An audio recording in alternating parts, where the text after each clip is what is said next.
সেদিন ছিল খুবই একটি স্পেশাল ডে। আর স্পেশাল ডেটা কিসের দেখতে চাইলে সম্পূর্ণ ভিডিওটা দেখেন, তাহলে বুঝতে পারবেন। হ্যালো এভরিওয়ান, আসসালামু আলাইকুম। আমি সাথে আলহামদুলিল্লাহ আমি ভালো আছি। আশা করি আল্লাহর রহমতে আপনারা অনেক অনেক ভালো আছেন। আবার আপনাদের মাঝে নতুন আরেকটা ব্লগ নিয়ে হাজির হলাম। প্লিজ স্কিপ না করে সম্পূর্ণ ভিডিওটা দেখবেন, আশা করি ভালো লাগবে। Welcome my new another daily blog. তো এদিন আমার রান্না বাড়া ছিল না, আমি আমার মেজাপুর বাসায় যাবো। আপনাদের ভাইয়া রাতে রুটি নিয়ে এসেছিল, আমি সকালে উঠে আমি ডিম দিয়ে পাউরুটি ভেজে নিয়েছি। তো আমরা নাস্তা করে নিয়েছি তিনজন। তো আপুর বাসায় চলে এসেছি, এসে দেখছি আপু রান্নাবাড়ি করছে। আপুর বাসায় গ্যাস ছিল না, আপু ইলেকট্রিক চুলা দিয়ে আপু মুরগির রোস্টটা বসিয়ে দিয়েছে। আর সাথে আম্মু আছে, আম্মু আপুকে হেল্প করে দিচ্ছে আর আপু রান্না করে। আমার তো কোনো কাজকর্ম নাই, আমি শুধু ভিডিও করি আর কি। আর সেদিন আমার ছোট বোন মেজাপুর বাসায় এসেছে অনেকদিন পর। আর ছোট বোনের মেয়ে সাফার বার্থডে ছিল, আমি বাসা থেকে কেক বানিয়ে নিয়ে এসেছি আর সবকিছু আপুই অ্যারেঞ্জমেন্ট করেছে। সাফা মনে আমাকে কল দিয়ে বলেছে সাথে আম্মু আমার জন্য কেক বানালে পিঙ্ক কালার বানাবে। তো ওর কথা মতো আমি পিঙ্ক কালারই বানিয়ে নিয়ে এসেছি।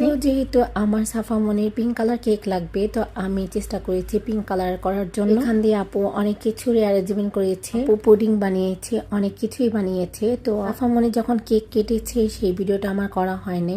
যাই হোক আমি স্লাইস করে দিয়েছি কেকগুলো। আর লেয়ার গুলো তো দেখতেই পাচ্ছেন যে কতটা সুন্দর হয়েছে। মাশাআল্লাহ মাশাআল্লাহ আলহামদুলিল্লাহ। কেক খেয়েও সবাই অনেক প্রশংসা করেছেন, কেকটা নাকি অনেক মজা হয়েছে। যাই হোক সবকিছু মিলিয়ে আলহামদুলিল্লাহ। এই তো আপু আমাদের জন্য রাতের খাবারের অ্যারেঞ্জমেন্ট করেছে, অনেক কিছুই রান্না করেছে আপু। মেয়ের কোরমা মুরগির রোস্ট, পোলাও, গরুর মাংস, সাসলিক, তো সব খাবারই মাশাআল্লাহ অনেক অনেক মজা হয়েছে। সত্যি কথা বলতে কি আপু যখনই আমরা যাই আপু সময় সে হুটহাট অনেক কিছুই করে ফেলে। আলহামদুলিল্লাহ আমাদের দুই বোনের ভাগ্যটা অনেক ভালো। এটা বড় বোন পেয়েছি পুরোই আম্মুর মতো। আমাদের দুই বোনকে অনেকই ভালোবাসে। আমাদের জন্য দোয়া করবেন প্লিজ। ভিডিওটা এখানে শেষ করছি, ভালো থাকবেন সবাই, আল্লাহ হাফেজ।